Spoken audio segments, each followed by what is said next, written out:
कृष्ण नाम बड़ मिठा रे संगात, राम नाम बड़ मिठा। कृष्ण नाम बड़ मिठा रे संगात, राम नाम बड़ मिठा। सेही नामे जदि बलि अछि मन, सेही नामे जदि बलि अछि मन, वैष्णव धर्म एकारे संगत। कृष्ण नाम बड़ मिठा रे संगत, राम नाम बड़ मिठा। कार्तिक महात्म्यर चतुर्दश अर्थात 14 दिन आमर दैत्य जलंधर जन्म वृत्तांत पद्म पुराण अंतर्गत कार्तिक महात्म्यर कथा।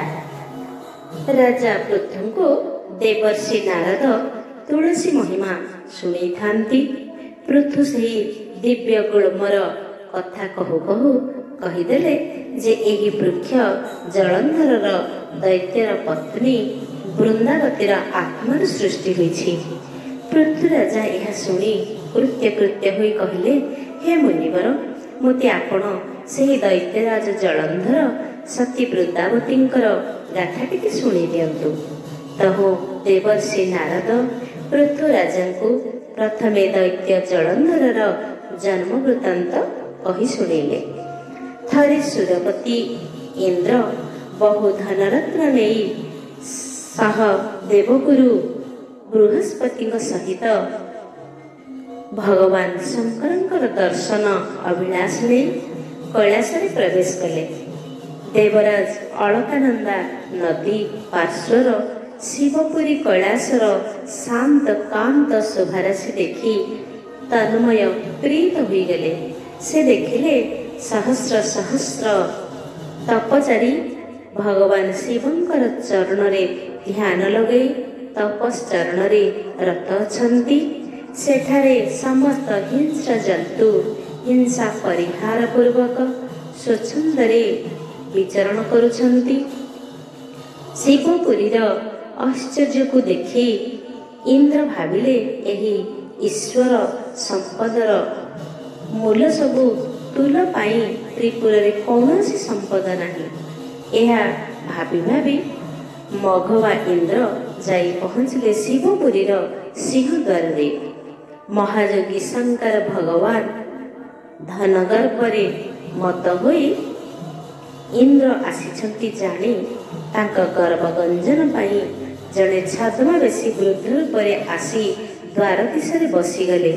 इंद्र से ही सिरेना काय दीनहीन वृद्ध को देखी कहले, तू ये बसीच कहीं, तू किए? जड़े भिक्षुक ना? ए शिवपुर बासी जड़े दरिद्र ना? तू जदि शिवगण्य मध्यरु केही तेबे कहीदे शंकर कहांती। मु अमरपुरीर राजा इंद्र भगवान शंकर गौरींकर दर्शन अभिलाष नहीं आसी। वृद्ध किछि न कही मृदु हास्य करी चुप रहिबारु इंद्र कहले, तू बधिर ना कौन? मो कथा कौन तते शुणा जाऊनी? उत्तर देउनु। अरे काहे उत्तर दौनी कुह तो? तोर कौन एते गर्व हो गलानी कि? मो सूरपति पचारुछि, तू किछि उत्तर देउनु। यह शुणी वृद्ध रूपी शंकर भगवान इंद्र को रुद्र रूप होई चाहिए। तांका दुई नयन क्रोधरे जली उठुला। यह देखि सचिपति क्रोधवर होई शिवं को तांका वज्रे प्रहार कले। शिव मूढ़ अहंकार रे एते व्यस्त थिले जे से बुझी पारिले नहीं। तक पुलिस शब्द रे त्रिपुर कंपी उठिला। मात्र जे वज्र प्रहार शिवं का शरीर भेद न करि पारी भूमि रे पड़ीगला। शंकर भगवान कंठ कृष्णवर्ण होगला। वज्रु प्रचंड तेजाग्नि निर्गत चतुर्दिग को व्यापीगला। एही समय रे वृद्ध वेशधारी शंकर भगवान रुद्र रूप धरी प्रकट होई वासव को कोप दृष्टि चाहिए। ଶିବଙ୍କର ଉଗ୍ର ରୂପକୁ ଦେଖି ଇନ୍ଦ୍ର ଭୟରେ ଗୁରୁ ବୃହସ୍ପତିଙ୍କର ପଛ ଆଡ଼କୁ ଯାଇ ଲୁଚିଗଲେ। ବୃହସ୍ପତି ଇନ୍ଦ୍ରଙ୍କର ରକ୍ଷାର୍ଥେ ଶିବଙ୍କୁ ଆକୁଳ ମିନତି କରିଲେ। କହିଲେ, ହେ ତ୍ରିପୁରାରୀ, ହେ ଜଗଦାଧୀପ, ଇନ୍ଦ୍ର ତୁମକୁ ବୁଝି ନ ପାରି ଦ୍ରୋହ କରିଛନ୍ତି। ତୁମ ମହିମା ଇନ୍ଦ୍ର କାହା ବା ବୁଝିବ? ସେ ତ ଅହଂ ମଦରେ ଏତେ ଭରପୁର ହୋଇଯାଇଛି। ତୋର ମହିମା ଗୋଚର କାହୁଁ ଜାଣିବ ପୁରନ୍ଦର। ହେ ତ୍ରିପୁରାରୀ, ଆପଣ ଏବେ ସଚିପତିକୁ ଟିକେ ରକ୍ଷା କରିଦିଅନ୍ତୁ। ହେ ଶରଣ ରକ୍ଷଣ, ଶରଣାଗତକୁ ଆପଣ ନ ରଖିଲେ ଆଉ କିଏ ବା ରଖିପାରିବ କୁହନ୍ତୁ ପ୍ରଭୁ। ବୃହସ୍ପତି ଅନେକ ସ୍ତୁତି କରିବାରୁ ରୁଦ୍ର ଶାନ୍ତ ହୋଇଗଲେ। ସେ ହୋଇଗଲେ ଆଶୁତୋଷ। ଇନ୍ଦ୍ର ଶଙ୍କର ଭଗବାନଙ୍କର ଚରଣରେ ଶରଣ ଭିକ୍ଷା କଲେ ଏବଂ ଶିବ ଭଗବାନ ତାଙ୍କୁ କ୍ଷମା ମଧ୍ୟ କରିଦେଲେ। ସେ ରୁଦ୍ର ହୋଇପାରନ୍ତି ପୁଣି ଆଶୁତୋଷ। ଯେ କପଟି ଅହଙ୍କାରୀ ତା ପାଇଁ ତ ନିଶ୍ଚିତ ଭାବରେ ରୁଦ୍ର ରୂପ ଧରିବାକୁ ପଡ଼େ ନା। ଇନ୍ଦ୍ର ବୃହସ୍ପତିଙ୍କୁ ଘେନି ସ୍ୱର୍ଲୋକ ଅଭିମୁଖେ ପ୍ରସ୍ଥାନ କଲେ। ଏଣେ ବଜ୍ରାଘାତରେ ଶଙ୍କର ଭଗବାନଙ୍କର ଦେହରୁ ଯେଉଁ ଅଗ୍ନି ନିର୍ଗତ ହୋଇଥିଲା ତାହା ସମସ୍ତ ଭୂମଣ୍ଡଳ ନଭମଣ୍ଡଳକୁ ଦହନ କରିବାରେ ଲାଗିଲା। ଶଙ୍କର ଭଗବାନ ଏହା ଦେଖି ସେ ଅଗ୍ନିକୁ ତାଙ୍କ ବାମ ହସ୍ତରେ ଆଣି ଗଙ୍ଗା ସାଗରରେ ଥିବା ସମୁଦ୍ରରେ ପକାଇଦେଲେ। ସେହି ରୁଦ୍ରାଗ୍ନି ସମୁଦ୍ର ଜଳରେ ପଡ଼ିବାରୁ ତହିଁରୁ ଦିବ୍ୟ ଶିଶୁଟିଏ ଜନ୍ମ ନେଲା। ଜନ୍ମ ହେବା ମାତ୍ରେ ହିଁ ଶିଶୁଟି ଘୋର ରାବ କରି କାନ୍ଦିବାକୁ ଲାଗିଲା। କ୍ରନ୍ଦନର ଧ୍ୱନିରେ ତିନିପୁର ଥରହର ହେବାକୁ ଲାଗିଲା। ସେ ଶବ୍ଦରେ ଜଳଧି ଉତ୍ତାଳ ତରଙ୍ଗାୟିତ ହୋଇ ଆନ୍ଦୋଳିତ ହେବାକୁ ଲାଗିଲା। ଜଳରାଜା ବରୁଣ ଏହା ଜାଣି ଆସି ସେହି ବାଳକଟିକୁ ଧରିବା ପାଇଁ ପାଖରେ ପହଞ୍ଚିଗଲେ। ଦିବ୍ୟ ସୁନ୍ଦର ସେ ବାଳକର ଜ୍ୟୋତି ସୂର୍ଯ୍ୟ ସମ ଝଟକୁଥାଏ। ସିନ୍ଧୁରାଜ ପିଲାଟିକୁ କୋଳରେ ଧରି ବୋଧ କରିବାରେ ଲାଗିଲେ। ମାତ୍ର ପିଲାଟିର କ୍ରନ୍ଦନ କୌଣସି ମତେ ବନ୍ଦ ହେଉନଥାଏ। ଏଣେ ଜୀବଜନ୍ତୁମାନେ ସେ ପ୍ରବଳ ଶବ୍ଦକୁ ଶୁଣି ତ୍ରସ୍ତ ହୋଇଯାଉଛନ୍ତି। ବ୍ରହ୍ମା ମରାଳ ବାହନରେ ବ୍ରହ୍ମଲୋକରୁ ଆସି ସେଠାରେ ପହଞ୍ଚିଗଲେ। ସିନ୍ଧୁ ରାଜା ବ୍ରହ୍ମାଙ୍କୁ ଦେଖି ପ୍ରଣାମ କଲେ। ଶିଶୁଟିକୁ ସିନ୍ଧୁରାଜ ବ୍ରହ୍ମାଙ୍କ କୋଳରେ ସମର୍ପଣ କରିଦେଲେ। କହିଲେ, ଇଏ ହେଉଛି ମୋର ପୁଅ। ଏ ଶିଶୁଟି ଜନ୍ମରୁ ହିଁ କ୍ରନ୍ଦନ କରି ଚାଲିଛି। ଶତ ଚେଷ୍ଟା ସତ୍ତ୍ୱେ ମୁଁ ତାକୁ କେବେ ଶାନ୍ତ କରିପାରିଲି ନାହିଁ। ଆପଣ ଏହାକୁ ଧରି ନିଅନ୍ତୁ ଆଉ ଶାନ୍ତ ମଧ୍ୟ କରିଦିଅନ୍ତୁ। ସିନ୍ଧୁରାଜଙ୍କର ନିବେଦନ କ୍ରମେ ବ୍ରହ୍ମା ସେହି ପୁଅଟିକୁ ତୋଳି ଧରିଲେ। କହିଲେ, କ୍ରୋଧ ଶାନ୍ତ କର, କ୍ରୋଧ ଶାନ୍ତ କର ବତ୍ସ, କ୍ରୋଧ ଶାନ୍ତ କର। ତୁମେ ଯୁବାବସ୍ଥାକୁ ଫେରି ଆସ। ସଂସାରର ସବୁ ଲୋକେ ତୁମକୁ ପୂଜା କରିବେ। ତୁମେ ଚକ୍ରବର୍ତ୍ତୀ ମହାରାଜ ବୋଲାଇବ। ତୁମକୁ ଜିଣିବା ପାଇଁ ଏ ସଂସାରରେ କେହି ବି ସମର୍ଥ ହେବ ନାହିଁ। ବ୍ରହ୍ମଦେବ ଏହା କହିବାରୁ କ୍ରନ୍ଦନ ହଠାତ୍ ବନ୍ଦ କରି ପୁଅଟି ଗୋଟିଏ ଦିବ୍ୟ ସୁନ୍ଦର ଯୁବକ ରୂପେ ଦଣ୍ଡାୟମାନ ହୋଇଗଲା।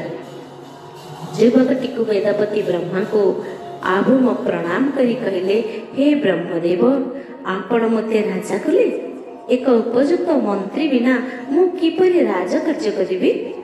ସାହାଯ୍ୟ ପାଇଁ ମୋତେ ଉପଯୁକ୍ତ ମନ୍ତ୍ରୀ ମଧ୍ୟ ଜଣେଇ ଦିଅନ୍ତୁ। ବ୍ରହ୍ମଦେବ ଭୃଗୁନନ୍ଦନ ଶୁକ୍ରଙ୍କୁ ଡାକିଲେ। କହିଲେ, ଆପଣ ଏହାଙ୍କ ସହିତ ମନ୍ତ୍ରୀପଣରେ ରୁହନ୍ତୁ ଆଉ ସମସ୍ତ କାର୍ଯ୍ୟରେ ମଧ୍ୟ ସାହାଯ୍ୟ କରନ୍ତୁ। ଶଙ୍କର ଭଗବାନଙ୍କର ତେଜାଗ୍ନି ମଧ୍ୟରୁ ସାଗରରେ ଜନ୍ମିତ ସେହି ଶିଶୁଟିର ନାମ ରହିଲା ଜଳନ୍ଧର। ଜଳରୁ ଉଦ୍ଧାର ହୋଇଥିଲେ। ତ ଜଳରୁ ଜାତ ହୋଇଥିବାରୁ ତାଙ୍କର ନାମ ବେଦପତି ବ୍ରହ୍ମଦେବ ରଖିଲେ ଜଳନ୍ଧର। ମହାଦେବ ଦାସ କୃତ କାର୍ତ୍ତିକ ମହାତ୍ମ୍ୟରେ ବ୍ରହ୍ମା ଉବାଚରେ ମଧ୍ୟ କହିଛନ୍ତି, ଜଳୁ ଯେ ହେଲୁ ଅବତାର, ନାମ ତ ହେଉ ଜଳ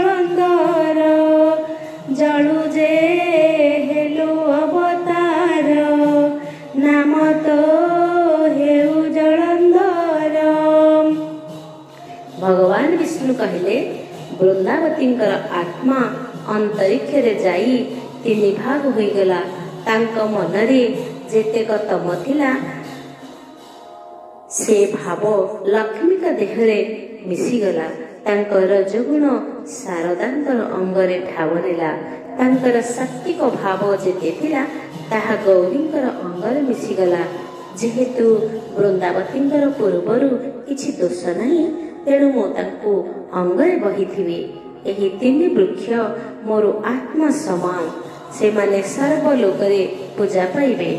ମାଳତୀଙ୍କ ଦେହରେ ତମ ଭାବ ଦେଖି ବନରେ ତାଙ୍କୁ ରଖି ଆସିଲି। ମୁଁ ଯେତେବେଳେ ନର ଦେହରେ ଯଦୁକୁଳରେ ଜନ୍ମ ଗ୍ରହଣ କରିବି, ସେତେବେଳେ ବନରେ ଗୋପାଳ ବାଳକମାନଙ୍କ ମେଳରେ ବିହାର କରିବି। ଆଉ ବନରେ ଥିବା ମାଳତୀଙ୍କୁ ଦିନରେ ଲାଭ କରିବି। ଶିର ହୃଦୟରେ ମାଳ କରି ମାଳତୀ ପୁଷ୍ପକୁ ମଧ୍ୟ ଧାରଣ କରିବି। ଯେ ମୋତେ ଗୋଟିଏ କୁସୁମ ମାଳା ଦେବ, ସେ ଗୋଟିଏ ଯଜ୍ଞ କର୍ମର ଫଳ ମଧ୍ୟ ଲାଭ କରିବ। ବିଶେଷ କରି ଏକାଦଶୀ ଦିନ। ଏବେ ତୁଳସୀ ଧର୍ମ ଶୁଣ ଯେ ସେ ବୃକ୍ଷ ସାତ୍ଵିକ ଲକ୍ଷଣ। ତ ଭଗବାନ ବିଷ୍ଣୁ କହିଲେ, ମୋ ସମାନ ପୂଜାବିଧି ତୁଳସୀଙ୍କର।